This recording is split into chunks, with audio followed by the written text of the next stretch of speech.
Sudahkah Anda bersaat teduh? Mari bersaat teduh. Shalom. Renungan pagi Sabda Bina Umat Minggu ke-23 sesudah Pentakosta, Senin 1 November 2021. Tronos to Satana. Firman Tuhan diambil dari Wahyu pasal yang kedua, ayat yang ke-12 hingga ayat yang ke-13. Demikianlah firman Tuhan. Kepada jemaat di Pergamus. Dan tuliskanlah kepada malaikat jemaat di Pergamus, inilah firman Dia yang memakai pedang yang tajam dan bermata dua. Aku tahu di mana engkau diam, yaitu di sana, di tempat tahta iblis. Dan engkau berpegang kepada namaku, dan engkau tidak menyangkal imanmu kepadaku, juga tidak pada zaman Antipas, saksiku yang setia kepadaku, yang dibunuh di hadapan kamu, di mana iblis diam. Demikianlah pembacaan firman Tuhan. Berbahagialah orang yang mendengarkan firman Tuhan, serta melakukannya dalam kehidupannya, hari lepas hari. Amin.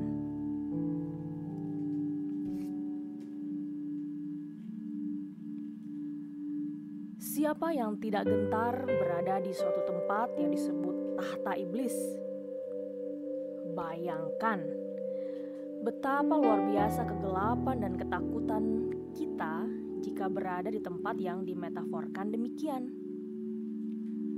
Itulah situasi yang terjadi pada jemaat di Pergamus. Firman menyebut bahwa mereka berada di tempat yang dalam teks Yunani dikatakan Tronos to Satana. Pada ayat yang ke-13, tahta setan. Allah juga mengingatkan jemaat Smyrna bahwa iblis akan melemparkan beberapa dari mereka ke dalam pencobaan dan kesusahan. Dalam Wahyu 2 ayat 10. Allah melihat betapa kokoh iman jemaat Pergamus. Dia menyaksikan bagaimana kesetiaan dan keteguhan hati mereka yang berpegang pada namanya. Alkitab menyebut beberapa nama atau karakter setan, di antaranya jahat, penggoda, pembohong, bapa segala dusta, penipu, penguasa dunia, Beelzebul, si jahat dan penuduh. Sepanjang kehidupan orang beriman dan para murid serta jemaat-jemaat Tuhan sepanjang zaman dan dimanapun, ada kalanya hidup mereka bagai terperangkap di suatu tempat yang penuh dengan hal-hal jahat, dusta, tipu daya, godaan, cobaan, sakit penyakit, persekusi, penghinaan, dan kesulitan lainnya. Kebencian, fitnah, diskriminasi, pelecehan, menghadang bahkan menjegal langkah-langkah mereka. Hidup sungguh berada dalam lembah Tronos to Satana.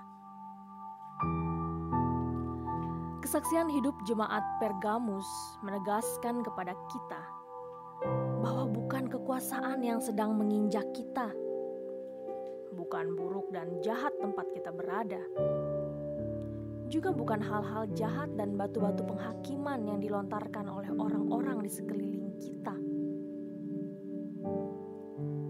Bukan hal itu yang menentukan respon dan siapa diri kita,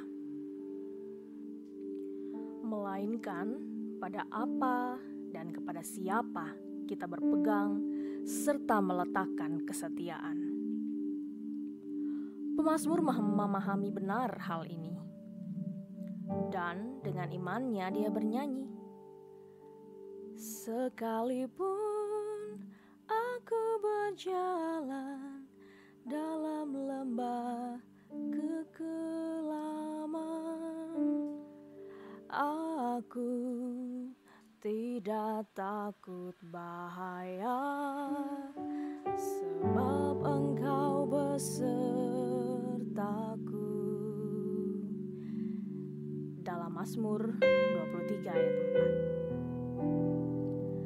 Demikianlah perenungan firman pada pagi hari ini. Kiranya Tuhan Yesus selalu mengajarkan kita agar terus setia berpegang pada tangan-Nya yang kudus dan penuh kuasa. Tuhan Yesus memberkati.